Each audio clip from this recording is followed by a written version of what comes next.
Olá pessoal, boa noite, tudo bem? Sejam bem-vindos a mais uma aula da NC Novo Capital. A ideia aqui é a gente trazer sempre um conteúdo que agregue, né, e acumule algum capital espiritual, algum capital emocional para a vida de vocês, buscando colocar aí algumas coisas que acontecem no nosso dia a dia, principalmente na minha vida nos últimos tempos, né? Então, a gente tem gostado muito de fazer isso porque realmente tem me ajudado até com os últimos momentos aí de vida, né? E hoje, pessoal, a gente vai falar sobre um assunto que eu não consegui achar um título legal para ele, mas vamos ver se eu acho que vai ser bem bacana. Vocês conseguem ver a minha apresentação? Vocês estão vendo? Não? Então deixa eu compartilhar aqui com vocês. Agora vai. Agora sim, né? Ah, perfeito. Então, pessoal, eu vou falar um pouquinho sobre algumas coisas que aconteciam no caminho de Santiago. E uma delas, a gente passou por um local que todo peregrino queria passar, que é a bodega de Irache. Alguém já ouviu falar alguma história sobre essa bodega de Irache? Imagina o que possa ser, ou que deixa de ser, alguma coisa assim? Já ouviram falar? Nunca ninguém ouviu falar? Isso é um bom sinal também, significa que vocês não... Então, assim, as bodegas de Irache, elas estão no caminho de Santiago, tá? E dentro do caminho de Santiago, ali pelo talvez quarto ou quinto dia... Tocando de Dom Carlos. Foi a minha assistente aqui. Então, lá pelo quarto ou quinto dia do caminho, depois que a gente passa por Estela, todo peregrino quer passar em um local, e o local é esse, Bodega Irache, tá? O que acontece? Desde o século X, esse monastério que vocês estão vendo aí na imagem, ele existe. E ele tinha uma tradição, tá? Porque ele foi um dos primeiros hospitais de peregrinos que houve na história do Caminho de Santiago. O que era um hospital peregrino? É o que a gente chama de albergue hoje, hostel, alguma coisa assim. Então, é onde os peregrinos passavam, né, quando estavam em trânsito a Santiago de Compostela, logo no início do caminho. Então, se eles tinham algum problema médico ou precisavam de um local para dormir, era nesse monastério de Irache que eles iam ficar. Mais ou menos ali no século XI, os monges foram, então, cuidar desse local, tornaram isso um monastério oficialmente. Eu estou falando de coisa muito antiga, né? E aí eles começaram a fazer a fabricação de vinhos, tá? E esses vinhos se tornaram tão especiais, mas tão especiais, em Navarra, né, na Espanha, que até a família real começou a querer também tomar esse vinho e tudo mais, então se tornou um local muito famoso, tá? Desde aí já do século X, então a gente está falando de quase mais de 1000 anos de história aí, né? E aí ela se tornou a Bodega de Irache, como está na plaquinha, lá em 1891, né? Que os monges já não tiveram mais tanto contato com essa parte, foram cuidar dessas coisas e a bodega virou realmente uma vinícola da maneira que a gente conhece hoje.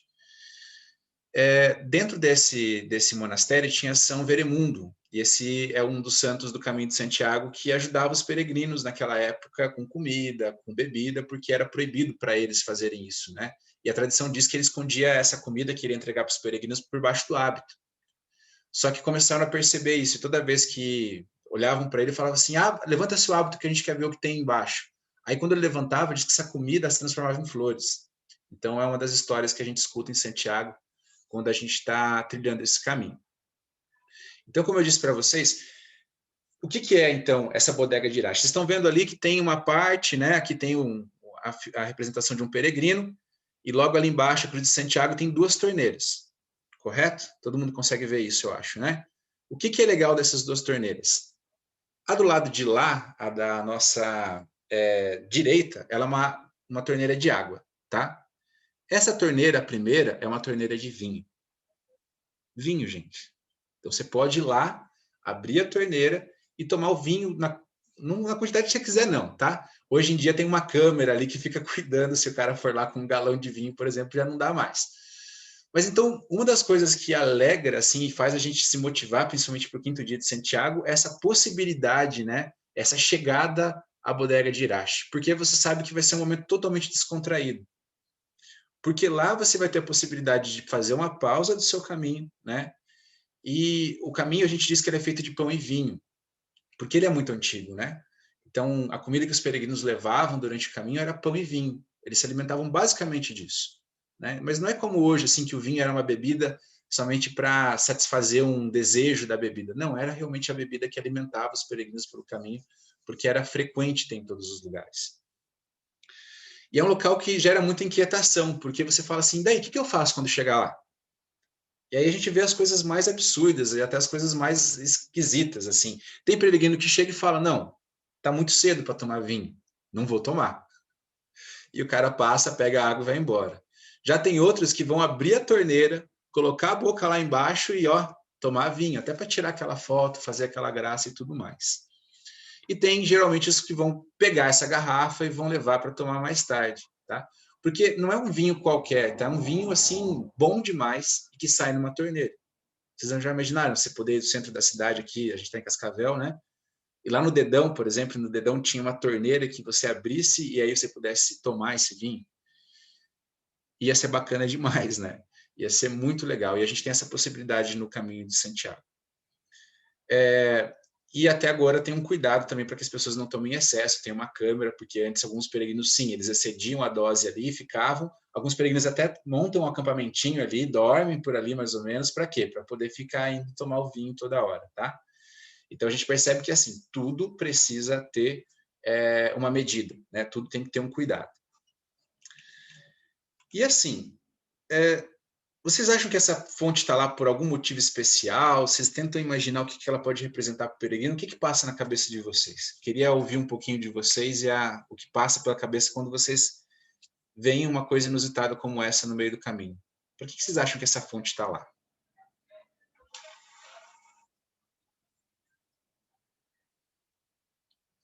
Ninguém tem ideia? Ninguém quer falar? Está todo mundo com frio? O que aconteceu?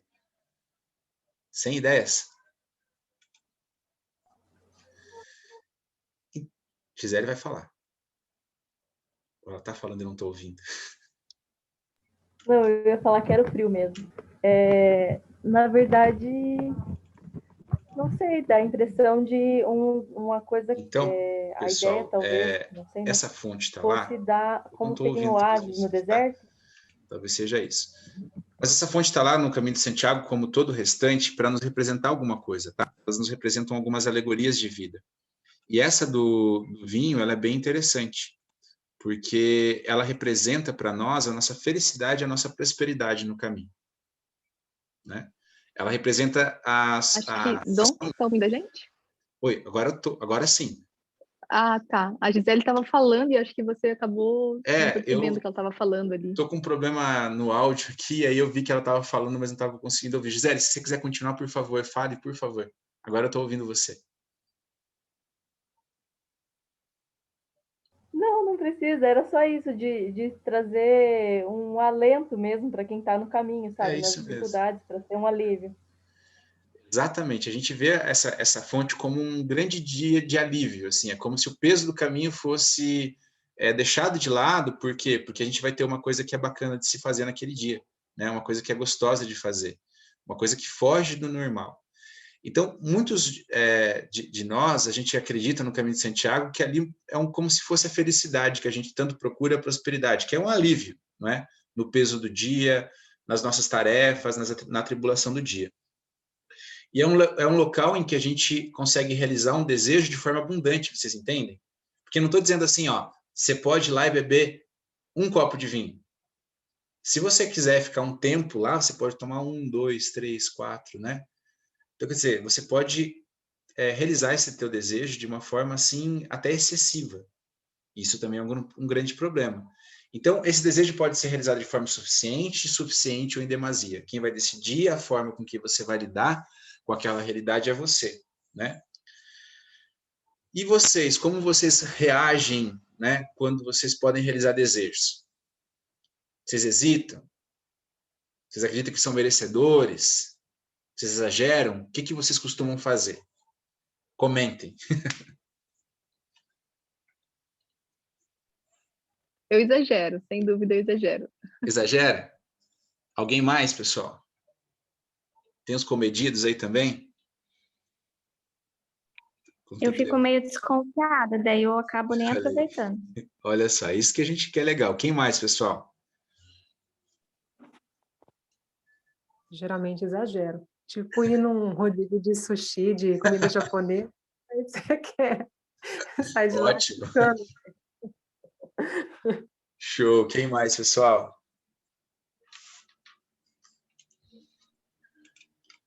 Mas é assim, ó. Pode falar. Nesse tipo de desejo que você pode comer à vontade, eu dava prejuízo. Agora eu acho que nem tanto. Eu também, Gedro. Meu Deus, agora eu vou no rodízio da pizzaria e eu fico com raiva que eu paguei e não consegui comer tudo que eu paguei, entendeu? E antes não, eu ficava assim, cara, eu dei um prejuízo. Eu acho que a maneira que Deus tem de, na média da pizzaria, o cara ganhar, entendeu? O prejuízo que a gente deu para ele antes. Então Deus sábio em tudo, né, cara? Aí agora, esses dias eu fui numa pizzaria dessa, aí levei meu filho, né, que tem 15 para 16 Passou anos, vergonha. para comprar. Aí passei vergonha. Passou, né? Se vem um guardanapo, eles acham em cima da pizza, acham que é um sabor diferente e come, né? Mas é assim. Mas é isso, pessoal. De modo geral, as pessoas acostumavam a abusar. Mas isso é porque chama mais atenção quem abusa, entendeu? Mas a grande maioria, se a gente for ver mesmo, eles sempre tinham uma ressalva, do tipo, mas por que será que esse vinho está aí de graça? Será que é um vinho bom mesmo? Será que não é tipo o refúgio, né? Aquele vinho que não presta, que eles não tinham como descartar, então deixam ali, e aí começa uma série de inquietações. Mas será que se eu tirar uma foto tomando isso aí, fazendo uma peregrinação, não vão achar que eu sou um bêbado que vim aqui só para tomar, né? E se alguém da minha família vê que eu estou festejando com vinho essa hora? E se a minha esposa vê eu tomando vinho essa hora, o que ela vai achar? Falei que vim fazer uma peregrinação espiritual e estou aqui, né, com um cálice de vinho na mão, curtindo com meus amigos. Então, quer dizer, é uma série de inquietações, sabe? E até de julgamento, assim, você viu quantos cálices aquele cara já bebeu? Aí outro fala assim, você viu, não bebeu nada, não sei por que parou aqui então, né? Devia ter continuado o caminho. Então, percebam, né? O quanto gera inquietações.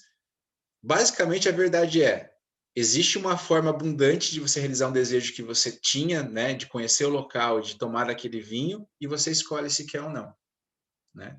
Então, por isso que essa fonte é muito importante no caminho. Ela mexe um pouco, né, com as questões que nós temos sobre a nossa prosperidade, sobre a celebração da vida e tudo mais.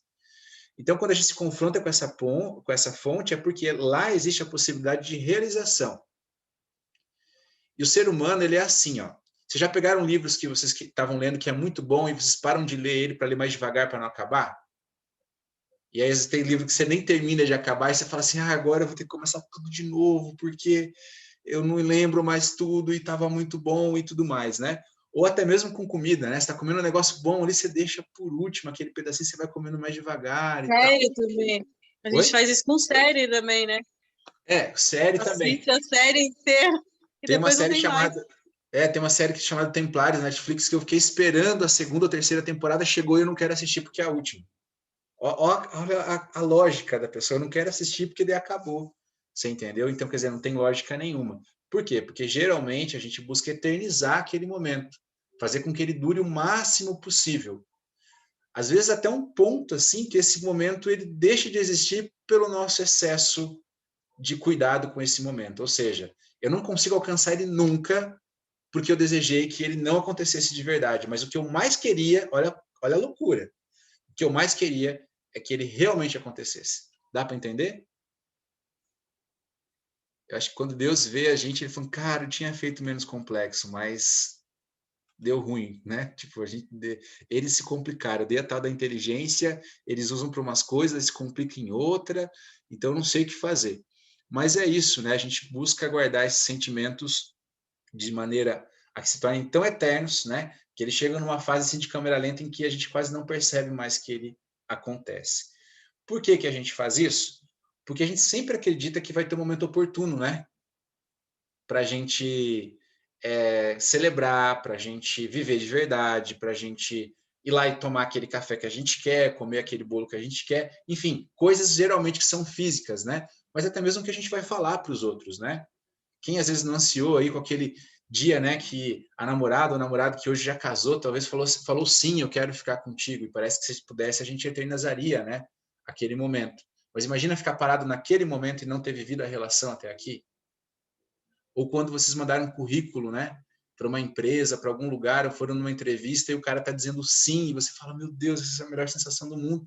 Mas imagina parar naquela sensação e não viver todo o resto, que é a carreira de vocês. Imagina um peregrino parar na bodega de Irache e nunca mais caminhar, não ir em frente e viver a ilusão de sempre achar que está sendo feliz, mas na verdade ele está, né, aproveitando uma felicidade que ele tem no caminho. Porque tudo, né, é felicidade quando você está no caminho, até mesmo as dores, porque elas ensinam que alguma coisa de errada foi feita e você precisa melhorar. Foi assim com os meus joelhos. Quando eu cheguei na bodega de Irache, eu estava à base, acho que, de anti-inflamatório pesado, porque meu joelho estava mal. Porque nos 3 primeiros dias, o Piazão foi correr pelos Pirineus e tentar subir correndo com uma mochila de 8 quilos. O que você acha que o joelho faz? Pode ser o atleta que for, né? Não dá conta. Então, eu cheguei ali na base de anti-inflamatório, eu falei, quer saber? Anti-inflamatório nada. Peguei a minha garrafinha pequenininha e fui tomando durante o caminho, né? Então, a gente tem isso, a gente precisa saber o momento certo de fazer cada coisa. Então, a gente sempre acredita que vai ter esse momento oportuno, que ele vai chegar, que alguma coisa vai chegar, ou alguém vai estar presente, né? Ou uma data especial vai vir para a gente poder realmente realizar e celebrar. Então, a gente posterga demais a celebração da vida, a celebração do que é realmente importante, né? Até o momento em que a gente vai quase esquecendo dela, porque o algo especial às vezes não chega, e aí chega um momento em que você talvez nem tem mais necessidade ou não lembra que você quer realizar aquele desejo, né? Quando eu fui para Santiago, por exemplo, eu vou mostrar, eu peguei uma coisa lá, perto de Irache, que eu carreguei na minha mochila por quase 3 semanas, o meu caminho durou 4, e dessas 4 semanas, 3 semanas eu fiquei com isso na minha mochila carregando. Era um peso a mais que eu carregava com muita alegria, tá? Eu carreguei isso aqui por 3 semanas. Estão vendo aí? Eu achei que era pedra. Não. Carregar uma coisinha melhor, né? Então, um vinho de Irache, tá? E por que eu carreguei isso aqui por 3 semanas? Porque era especial para mim. Era um momento em que eu queria compartilhar com alguém, né? Então, eu estava com muita dor, eu tomei um pouco do vinho, eu falei, eu vou levar essa garrafa, mas não vou levar para mim. Eu vou levar para alguém, e eu trouxe essa garrafa até no Brasil, eu não desgrudava dessa garrafa, sabe? Tipo assim, em Santiago ela ficava na minha bolsa, às vezes eu checava se meu dinheiro estava lá, mas antes eu checava se a garrafa estava lá, porque em Santiago, gente, vinho é tipo cigarro na cadeia, entendeu? Vale mais do que do dinheiro, às vezes. Então, tanto quando eu vim, eu não sei por que eu fui carregando ela, eu consegui passar pela segurança do aeroporto, alguma coisa assim, com ela na mochila de mão. E aí, quando chegou lá em cima, eles falaram, pô, você não pode levar essa garrafa dentro do avião. Eu estava com ela, o piloto falou, não, calma, eu vou levar essa garrafa lá na cabine do piloto, só não garanto que ela vai chegar assim, né, cheia lá no Brasil. Mas a garrafa foi lá, foi de primeira classe, né, eu lá na econômica e ela foi de primeira classe. Quando eu cheguei com ela, eu vim no ônibus abraçado com ela, assim, ó, no ônibus, e eu acho que a galera fala, pô, cara, bebum de primeira, né? Mas eu tinha esse apreço por essa garrafa, porque eu tinha comprado ela exatamente para o meu pai, né? Eu falei, pô, meu pai vai curtir demais tomar um vinho sabendo da história do que é, né? Porque meu pai ficou muito preocupado quando foi em Santiago. Ele dizia para minha mãe assim, agora ele tá lá e ninguém consegue conversar com ele. Por quê? Porque você ficou colocando essas ideias que ele tinha que viajar o mundo e fazer não sei o quê. Eu não sei dele há uma semana. E agora quem que vai dar conta do piá? Eu já tinha uns 27 anos, pra você ver como é que é, né? Então, os nossos pais são assim mesmo. Mas então eu trouxe essa garrafa de Navarra até aqui. E eu dei para ele com uma orientação. Eu falei, pai, assim que possível, tome esse vinho, tá? Essa garrafa é de 2016 e quando eu fui a Santiago era 2010. Então, quer dizer, já estava na hora de abrir, já estava até passando do ponto. E ele falou, assim que possível, assim que tiver uma ocasião especial, eu vou abrir essa garrafa aqui, né? E aí várias coisas aconteceram, eu achava até mesmo que essa garrafa já não existia mais, né? E a semana, depois que eu fiquei sabendo, voltei de São Paulo, né, que eu fiquei sabendo que ele estava na UTI e tal, fui mexer lá nas coisas dele, para poder arrumar a casa, deixar a casa em ordem, ver como é que as coisas estavam lá. E meu pai tem um barzinho que minha mãe comprou para ele no canto, assim, e essa garrafa estava lá em destaque. E por que eu trago isso para vocês? Por que me chamou a atenção? Porque, primeiro, será que eu vou poder tomar, né, esse vinho com ele? que ele ficou esperando que era tão importante ou tão especial que ele não pôde celebrar antes? Será que ele ficou esperando a mim? Aconteceu alguma coisa? Né? Teve o nascimento do Miguel, teve batismo, teve casamento, várias coisas que estiveram nas nossas vidas e essa garrafa continua lá. Né? Então, assim, às vezes, gente, a gente tem, quando tem objetos como esse, e quando eu falo do objeto, eu falo também em outras questões da nossa vida, como o que nós temos para dizer para as pessoas, como marcar um café com os amigos, como ir dar um abraço e conversar com alguém, caminhar com ela, ou seja, celebrar pequenas vitórias, né? A gente deixa de lado. Então, nós temos que aprender a celebrar os pequenos atos do nosso cotidiano, as alegrias, as realizações, as celebrações, e não ficar dando muito bola para o que vem pelo caminho. Porque, afinal, eu, como peregrino, só tinha uma realidade, a bodega de Irache está na minha frente. Para eu contar uma história sobre ela, eu preciso beber desse vinho. Porque senão as pessoas vão dizer para mim assim, você foi até lá? Eu vou dizer, sim, mas eu passei reto. Estava tomando anti-inflamatório e não quis tomar o vinho, não. Mas não, eu estava lá, você entendeu? Era um momento único da minha vida. Eu tinha que celebrar porque, mesmo com dor, mesmo tomando medicação, né, um medicamento ali, eu estava na bodega de Irache, que para mim um dia foi só um sonho. Era como para vocês aqui uma foto de algo inusitado que alguém me contava. Mas quando eu estava lá, não, eu estava realizando aquilo, né? E muito melhor, eu pude trazer um pedacinho de Irache para cá. Mas agora, se eu vou conseguir celebrar, né, essa história, ela vai ter fim depois de quase 11 anos, né, porque eu fiz o caminho em 2010, eu não sei dizer. Então, eu pergunto para vocês, né, qual é a garrafa que você tem lá no barzinho da sua memória, do seu coração, da sua alma, ou até algo físico que você tem que você já deveria ter celebrado e você está esperando a melhor oportunidade que talvez não chegue? Porque o melhor momento a gente aprende nas trilhas, a gente aprende na montanha, a gente aprende em todas as atividades, aprende na vida, que é o agora. Eu não estou dizendo que você não tenha que planejar, chamar as pessoas, mas assim, se você nunca chamar, se você nunca tocar essas pessoas, se você nunca celebrar, que história que você vai poder contar? Eu preferia que essa garrafa tivesse no esquecimento, porque ela foi celebrada. Mas agora ela está na minha memória porque ela não está aberta. O que vocês preferem na vida de vocês? As garrafas lá? As coisas lá? Ou elas realmente de verdade sendo... Uma garrafa de vinho foi feita para quê? Para ser aberta, não para ficar guardando vinho. Esse vinho foi feito para ser celebrado. Então nós temos que começar a ver qual é a real função das coisas, né? O porquê que elas estão na nossa vida. Tem coisas que a gente às vezes guarda para sempre e elas perdem a função, que era a função de lembrar que sim, nós estamos vivos, nós devemos celebrar, nós merecemos e nós podemos. E principalmente nós temos que nos permitir. Talvez o Leandro lembre que eu estabeleci um mantra, né? Quando nós estávamos no Pico do Paraná, e o mantra era o seguinte: eu mereço o melhor e mereço o melhor agora, em nenhum outro momento. Porque eu estou aqui agora, né? Estou podendo falar com vocês, estou podendo contar essa história, estou podendo celebrar esse momento.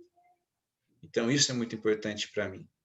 Então, mesmo com todas as dores, mesmo com todas as tristezas, eu espero poder abrir essa garrafa, né? E de uma maneira ou outra ela vai ser aberta. Mas espero poder fazê-la uma boa companhia, com a companhia do meu pai. Talvez vocês tenham garrafas aí, e quando eu falo garrafas é no sentido, né, de uma alegoria, de uma figura, que vocês possam abrir ainda hoje, quem sabe no máximo amanhã ou no final de semana. Então, não deixem essas coisas para trás, tá? Celebrem ao máximo, vivam ao máximo a vida de vocês, porque como eu escrevi no Instagram esses dias, né, morrer, de certo modo, é fácil. É um instante. O grande desafio está em todo esse intervalo que você faz do seu nascimento até o final da sua vida. E a gente nunca vai saber quando é o final. Nós temos uma ideia de quando pode ocorrer, mas a gente nunca vai saber. E aí? A gente vai ser lembrado por isso? Talvez por alguns. Mas imagina as lembranças, as histórias que você vai lembrar, talvez se estivesse aberto, né, a garrafa. O que nós estávamos celebrando? O que foi tão importante a ponto disso ser aberto? Então essa era a mensagem que eu queria deixar para vocês hoje, né? talvez uma aula um pouco mais curta, mas eu acho que quando eu olhei a garrafa, eu pensei em tudo isso. E para mim fez muito sentido poder vir e compartilhar com vocês. É por isso que, de maneira incansável, eu tenho continuado com o meu trabalho, eu tenho continuado a celebrar, porque eu posso ver momentos como o de sábado e o de ontem. Eu estou triste? Sim, estou. Mas é a felicidade que eu pude gerar no coração dos outros. Será que meu pai e a minha mãe, né? Meu pai, graças a Deus, ainda está aí, mas a minha mãe que se foi, quer ser lembrada como, né? Eu criei uma pessoa que não conseguiu gerar isso, ou que bonito que mesmo eu, com a dor que ele sente, com a minha partida e tudo mais, ainda ele consegue ter, né? Essa capacidade de ir lá, entrar no personagem dele, fazer o que ele tem que fazer. E isso não é bom para mim só. Talvez outras pessoas também necessitem. Então lembrem, né, que mesmo que talvez tenha uma garrafinha também dessa que vocês não conseguiram abrir, ainda é sempre de celebrar outras coisas. Afinal, nós estamos aqui, né? Como eu disse ontem na trilha do Poder do Agora, podemos fazer o... né? Que talvez seja algo que a gente deixa muito de lado no dia a dia e que é tão importante. Ok? Agora eu quero escutar de vocês o que vocês acharam, o que isso talvez traga de insight para vocês, o que vocês podem compartilhar aí que pode ajudar ainda mais as outras pessoas a entenderem quando assistirem essa aula.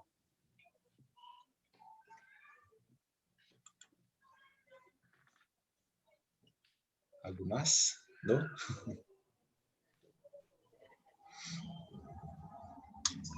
Eu não sou muito de falar, mas eu vou falar então, já que ninguém fala. É o silêncio. Eu tenho uma história minha. A Larissa tem 7 anos, né? Mas ela tinha 1 ano de idade. A KLM teve um bug lá no site deles e saiu passagem para Portugal por R$50. Sim. E eu consegui comprar essa passagem, mas por um erro na hora de carregar e fazer o pagamento, eu comprei só uma e depois a KLM se deu conta e eu não consegui comprar para o meu marido. Sim. E a Larissa tinha 1 ano de idade e eu falei para o meu marido, e agora? Ele falou, você tem alguma dúvida do ia passear? Vai viajar.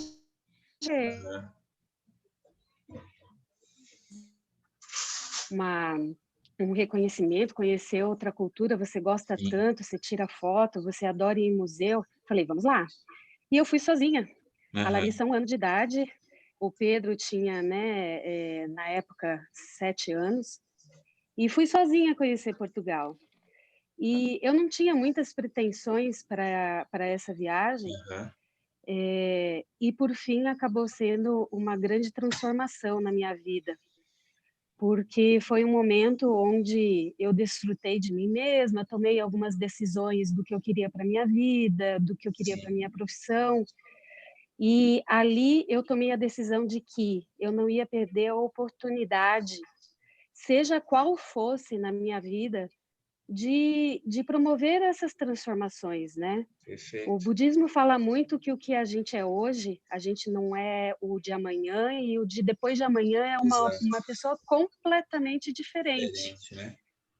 E essas transformações, elas nada mais são do que uma evolução do nosso eu, do nosso pessoal, né? Do nosso emocional, e isso acontece justamente quando a gente se coloca à disposição de como você disse, desses momentos e dessas oportunidades, Sim. né? Então eu fiquei muito emocionada com você contando isso, porque hoje eu penso o que seria de mim se eu não tivesse ido nessa viagem. Né? Exatamente. Com certeza, com muita certeza, eu não seria a Mariana feliz de hoje.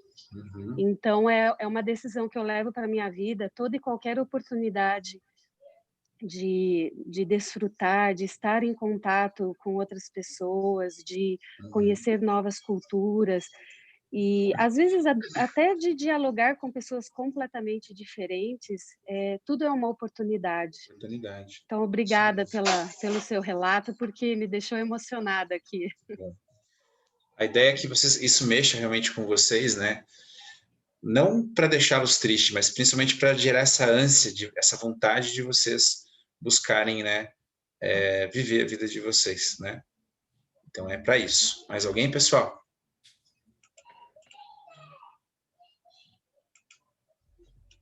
Calma, um de cada vez. Ninguém mais? Vocês estão tudo quietinhos nas últimas aulas, né? Então tá, meus caríssimos. Foi novamente bom estar com vocês. Chega a ser até terapêutico para mim também. Então todos se beneficiam, eu acredito, né? Eu espero que isso gere muito mais do que um pensamento na vida de vocês, uma ação. Lembrem que, né, a gente às vezes faz 1000 conjecturas na cabeça, mas executamos pouco. Eu já falei isso na outra aula, né? A gente subestima aquilo que a gente pode fazer a longo prazo, subestima aquilo que a gente pode fazer a curto. Então, mesmo que sejam passos pequenos, deem esses passos, tá ok? Eles são importantíssimos aí para a nossa iluminação, para o nosso despertar e também para que a gente possa ter uma vida mais feliz, tá ok? Obrigadão pela companhia de vocês. Nos vemos na segunda que vem. Já foram 30 aulas, olha só, né, gente? 30 semanas aí. 42 semanas, né, que nasce. Então, vamos ver o que acontece até lá. Grande abraço, tá? Boa noite para vocês e fiquem bem. Espero ver alguns de vocês aí na terça. Boa semana. Boa semana. Tchau. Obrigada pela aula. Valeu.